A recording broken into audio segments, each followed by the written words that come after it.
আজকের আলোচ্য বিষয় ভারতের নির্বাচন ব্যবস্থার সীমাবদ্ধতা, limitations in Indian election system.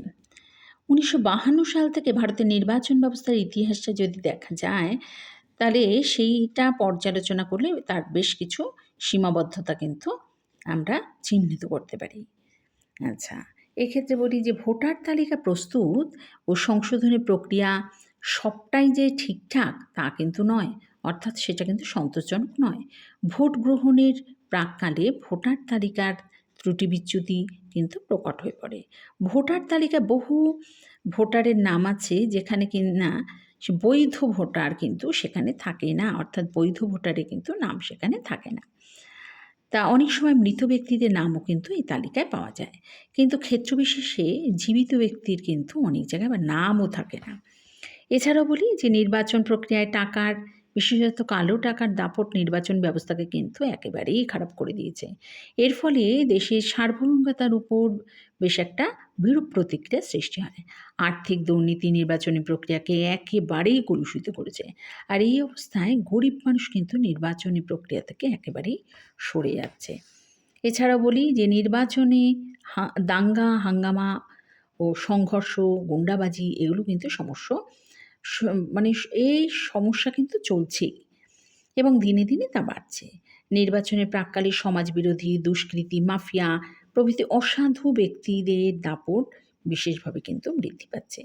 এছাড়াও বলি যে অন্যান্য অনেক দেশে নির্বাচকদের মতো ভারতের ভোটদাতাদেরও কিন্তু বিবিধ অযৌক্তিক বিষয়াদির দ্বারা প্রভাবিত হতে দেখা যায়।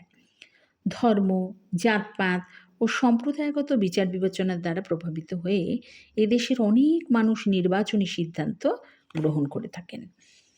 এবার বলি যে হাইকোর্টের মাধ্যমে নির্বাচনী বিবাদ বিসম্বাদের মীমাংসার ব্যবস্থা কিন্তু ব্যয়সাধ্য, আর সেটা কিন্তু অনেক সময়ও লাগে, সময় সাপেক্ষ এবং সেটা ক্ষতিকর।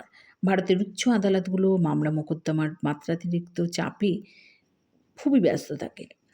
আর সবচেয়ে আরও একটা গুরুত্বপূর্ণ সীমাবদ্ধতা হিসেবে বলি, ভারতে নিরক্ষরতার হারটা কিন্তু অনেক বেশি। এছাড়াও বলি বর্তমানে নির্বাচন ব্যবস্থায় প্রতিদ্বন্দ্বী প্রার্থীদের মধ্যে সাধারণ সংখ্যাগরিষ্ঠতা সমর্থনপ্রাপ্ত প্রার্থী নির্বাচিত বলে ঘোষিত হন।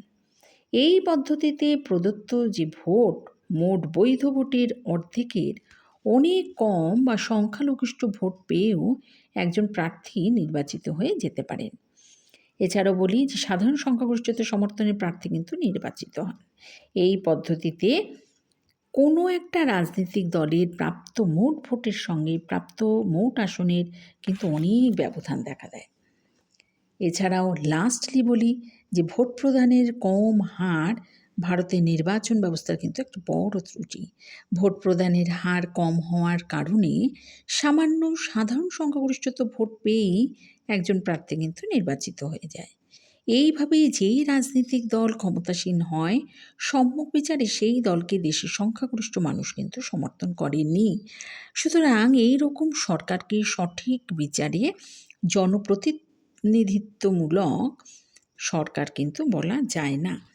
তো এইভাবে সীমাবদ্ধতাটাকে আমি তোমাদের বোঝালাম, এটা তোমরা একটু বুঝবে।